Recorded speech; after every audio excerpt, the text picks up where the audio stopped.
Sam and David have been classmates for a couple of years, but they were not friends really. They were too different for that. Sam grew up in a rich family and had nothing to worry about. David had been working since he was young to help his parents. So in their sophomore year, they both fell in love with the same girl, Mary. They were both obsessed with her, and they could not think about anything else but her. They both wanted to earn her attention. Sam showered her with expensive gifts and flowers, invited to the best restaurants in town, took to theaters and the most popular concerts, while David could only watch all this and get upset. He would give her flowers occasionally, but that was it. He couldn't afford expensive jewelry and restaurants, but he wasn't losing hope, and sometimes invited Mary to hang out in the park. One time, they wandered through the alleys until dark, and David read Mary's favorite poetry to her. She saw how hard both guys were trying, but couldn't decide which one of them deserved her heart. One evening, when Mary agreed to meet with David, Sam suddenly showed up to see her in his new fancy car that his dad had presented him earlier. Sam wanted to show off to his sweetheart as soon as possible. The girl went up to Sam to congratulate him on his gift and wanted to get a closer look at the car. On the way, she suddenly tripped and, trying to keep her balance, leaned on the windshield of the car. Sam leaped to his feet. Mary was quick to calm him down, saying she was fine and there was nothing to worry about. But the young man wasn't thinking about Mary. He ran up to the windshield and saw the fingerprints on it. Sam yelled at the girl and said, "Watch where you're going. It's a new car." Mary was astonished. At that moment, David appeared. He saw Mary's frightened face and immediately asked, "What happened?" The girl shook her head, and they quickly disappeared around the corner, leaving Sam alone with his car. The next day, Sam cooled down, and he almost forgot what happened last night. He drove up to Mary on the sidewalk and offered to give her a ride. But Mary answered dryly, "No, thanks. I'm waiting for David, and I think we shouldn't talk anymore." Sam was furious. "David? What can he give you? Look who I am, and who is he?" Mary looked at Sam with disgust and replied, "All your wealth is really just gifts from your father. Yes, David's father doesn't buy him expensive cars, but he's already made the most valuable gift. He raised him to be a decent man. I don't think you'll ever get a gift like that. The most valuable thing parents can give their child is good upbringing. With this kind of gift, a man can achieve any heights and make any fortune. But without it, they will not be able to cope even with themselves."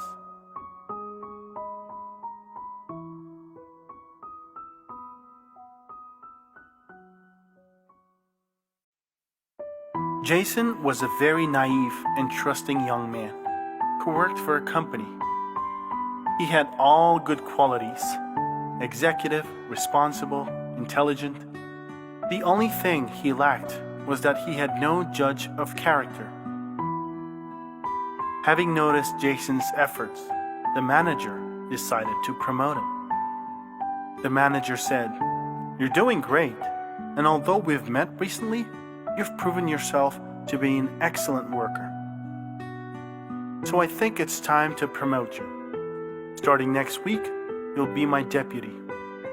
Jason was very happy and excited to start new duties soon. But his manager asked him to keep the news a secret for a while. The manager planned to announce his decision during the meeting. Jason, of course, promised to remain silent. But he couldn't hide his joy and got noticed by a colleague with a failed career. The man asked with jealousy, What made you so happy? Jason, not noticing the angry tone of the man, immediately replied, "Something great has happened. This was unexpected and really awesome, but I can't tell you, sorry." His colleague exhaled nervously. Throughout the day, he followed Jason and burned with curiosity. In the evening, the man approached him again with the same question. And this time, Jason could not resist. He really wanted to share the news with someone. He whispered, "I will be the deputy manager soon." "That's so cool." The man was surprised. "What?" Jason answered, "Honestly, I'm a little afraid to take such a responsibility. But I think it will be fine." His coworker nodded and rushed somewhere. He went to the manager and said with a smirk, "Since I'm worried about our business, I cannot keep quiet.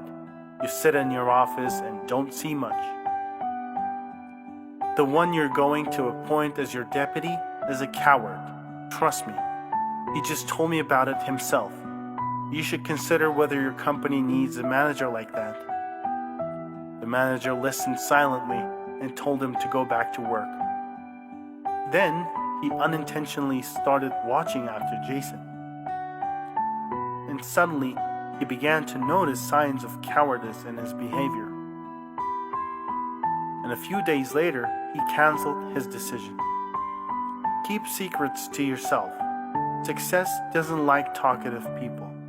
Instead, it loves those who silently work towards their goal without wasting time on useless talks.